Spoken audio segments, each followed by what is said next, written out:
My name is Alexis Doon. I attend the University of Maryland Eastern Shore. My major is general agriculture with a concentration in pre-vet, and I am here at the University of Delaware for the Envision Program. My mentor is Dr. Ladman, and for this summer I will be researching avian respiratory diseases such as infectious bronchitis.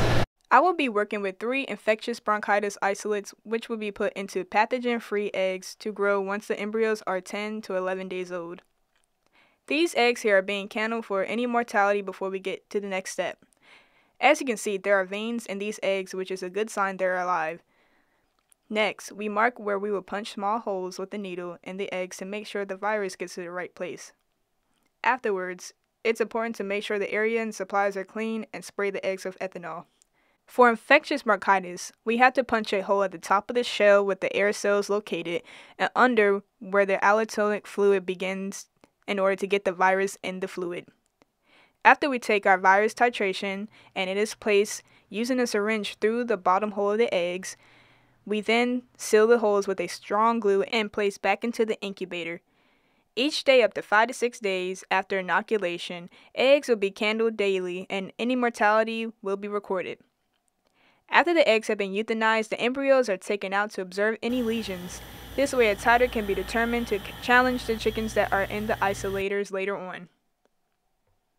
Here I am preparing a plate that has oral swab tube samples I have collected from 2-week-old specific pathogen-free Leghorn chickens 5 days post-vaccination. I have to prepare this to run PCR on these samples to target a DNA sequence that in this case will tell us if infectious bronchitis is detected.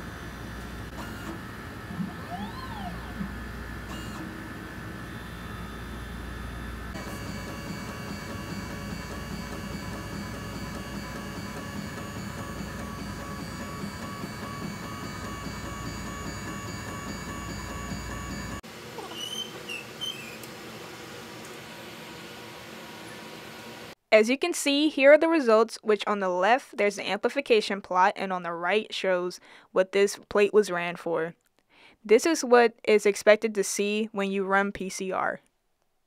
Once the chickens become 5 weeks old, oral swabs are collected and blood samples are taken from the chickens to use for a diagnostic test called ELISA, where it is used to detect any antibodies or infectious agents in those blood samples to indicate if the chicken or another animal has been in contact with the virus. 5 days post-challenge, the Leghorn chickens are swabbed and the trial is now terminated. Swabs are used to run PCR and for virus isolation. It was an honor to be one of the first students from the University of Maryland Eastern Shore, along with 3 of my colleagues, to be selected for the University of Delaware's Envision Program. It was a pleasure to be a part of the Envision Program this summer, where not only I gained research experience, but I also made lifelong connections and great friendships.